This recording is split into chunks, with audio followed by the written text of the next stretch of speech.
അങ്ങനെ ഞാൻ ഓഫീസിലേക്ക് ഒരു കുറച്ച് ലൈറ്റ് സെറ്റ് ചെയ്യാൻ വേണ്ടിയിട്ട് പർച്ചേസ് ചെയ്തിട്ടുണ്ടായിരുന്നു. നമ്മൾ ഡെക്കോ ഗാർഡിന് വേണ്ടി കണ്ടെത്തിയ ഡിസ്ട്രിബ്യൂട്ടർ എടുത്തുനിന്നായിരുന്നു ഈ സാധനം എടുത്തിട്ടുള്ളത്. ഒരു അടിപൊളി ലൈറ്റ്സ് ആണ് കേട്ടോ. നമുക്ക് കുറച്ച് ആംബിയൻസ് സെറ്റ് ചെയ്യാൻ വേണ്ടിയിട്ടാണ് ഞാനത് പർച്ചേസ് ചെയ്തത്.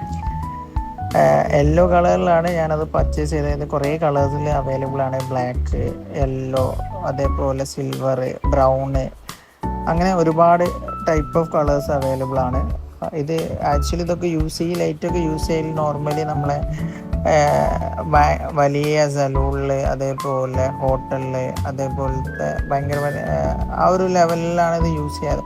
അപ്പോൾ ഇതിൻ്റെ ഒരു ഭംഗി കണ്ടപ്പോൾ ഞാൻ വിചാരിച്ചു നമ്മൾ ഓഫീസിലത് സെറ്റ് ചെയ്യാമെന്ന് വിചാരിച്ചു. അപ്പം അങ്ങനെയാണ് ഞാനത് ഓർഡർ എടുത്ത് പർച്ചേസ് ചെയ്തോടെ വരുത്തിയത്. കണ്ടപ്പോൾ അടിപൊളിയാണ് സാധനം, ഒരു രക്ഷയില്ലാത്ത ഫീൽ ചെയ്യുന്ന സാധനങ്ങളാട്ടോ. അപ്പം ഞാൻ അതിലേക്ക് ബൾബ് പർച്ചേസ് ചെയ്തിട്ടില്ല. ബൾബ് ഞാൻ വിചാരിക്കുന്നത് 4 ഫോവാട്ടിൻ്റെ ബൾബ് യൂസ് ചെയ്യാമെന്നാണ്.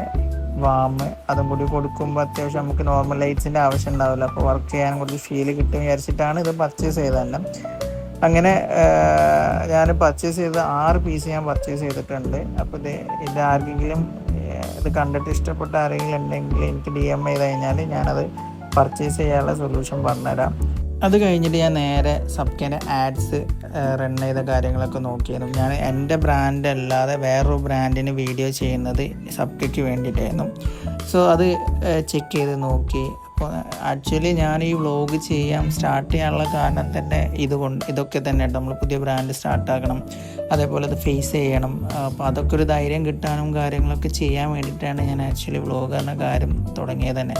അപ്പോൾ അതിലെനിക്ക് വ്യൂസ് വേണമെന്നോ അല്ലെങ്കിൽ കൂടുതൽ ആൾക്കാരിലേക്ക് ഞാൻ എത്തിപ്പെടണമെന്നോ അതൊന്നല്ല എൻ്റേത്. എനിക്ക് ക്യാമറേൻ്റെ ഫിയർ മാറണം, അതേപോലെ എനിക്ക് നല്ല കോൺഫിഡൻസ് ആയിട്ട് സംസാരിക്കാൻ പറ്റണം. ഇതൊക്കെ കണ്ടിട്ടാണ് ഞാൻ ഇത് സ്റ്റാർട്ട് ചെയ്തത് തന്നെ.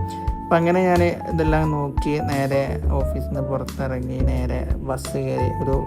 സമയം തെറ്റിയൊരു ബസ്സിൽ ഞാൻ കയറിയത്. അവരാണ് ഒരു രക്ഷയില്ലാത്ത പോക്കും. അവർക്കാണെങ്കിൽ 2 സ്ഥലത്ത് ബ്ലോക്കും കിട്ടി, പെരിയമ്പലം കിട്ടി, മാങ്കാവും കിട്ടി. പെരിയമ്പലം അത്യാവശ്യം നമ്മൾ നിന്നിട്ടോ, അതിലാണ് അത്യാവശ്യമായിട്ട് നിന്ന്. അങ്ങനെ നാട്ടിലെത്തി ഒന്ന് എയറൊക്കെ കട്ട് ചെയ്യാമെന്ന് വിചാരിച്ചു. ബാക്കി നാളെ.